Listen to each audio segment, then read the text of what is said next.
Oui, Joe.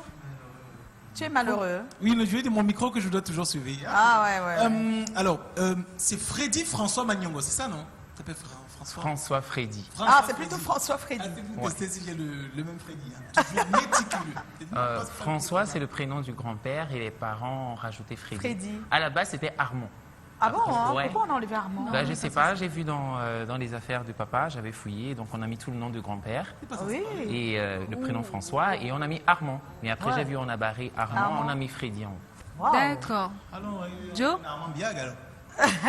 Ah, donc on reçoit François Freddy. Ah, ben, qu'est-ce qu'on peut dire de François Freddy? Ben, absolument tout, parce qu'on te voit partout. En fait, tu es un passionné, un travailleur, un talentueux, un tout. Ah oui. Oui.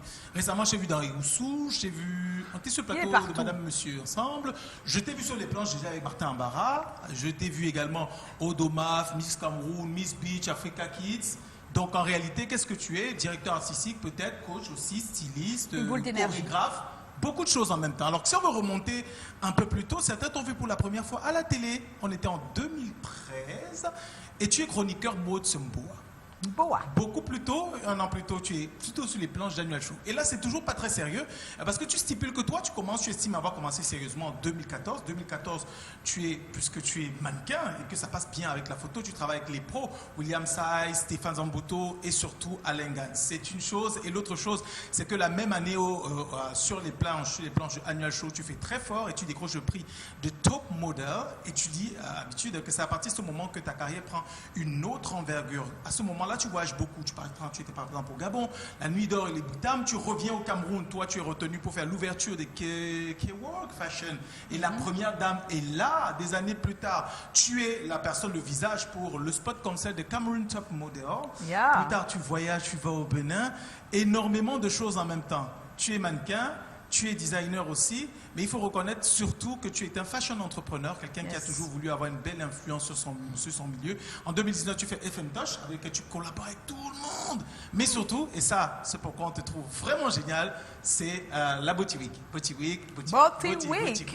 Week, oui. Si vous voulez être quelqu'un du milieu de la mode qui va rester ses marques, ses empreintes, dont on va parler des siècles après, forcément, il faut initier quelque chose comme ça. Et avec cet événement, ça te permet de corriger ce que tu as toujours déploré chez les autres. C'est-à-dire, des fois, tu as l'impression qu'on ne se prend pas au sérieux, qu'on ne prend pas le mannequin, qu'on ne prend pas les créateurs. Des fois, tu estimes que Douala peut être une véritable capitale de la mode, au même titre que New York. Et que pour ça, il faut que ça commence par nous, les gens du milieu de la mode. Je suis dedans aussi. Tu es dedans, hein? Oui. Ah bon? Depuis quand? Je l'apprends pendant que je le dis. Oui, tu fais toutes ces choses et ça fait de toi un génie hors pair et hors norme. Il n'y a qu'à regarder ta silhouette et ton corps longiligne, ils sont juste magnifiques. Bon, en plus de ça, je n'ai pas dit que tu es sportif parce que tu m'as dit que tu jouais au handball quand tu étais plus jeune. Ouais. J'ai fait la première édition des bien dit, je les sportifs pour garder un corps. J'étais même le porte-drapeau du littoral, donc voilà, le handball, mais plus le volleyball en fait. Voilà. Ah d'accord. C'est un plaisir de te recevoir, bienvenue. Ouais, donc j'ai dû choisir en 2010 après le bac, soit j'entraîne dans le milieu de l'entertainment, ce que je fais aujourd'hui, soit je continue avec le sport. Donc, Il y a beaucoup, on t'a pas donné la parole. Vraiment. Bonsoir Freddy Magnongo, tu vas nous répondre tout à l'heure, après cette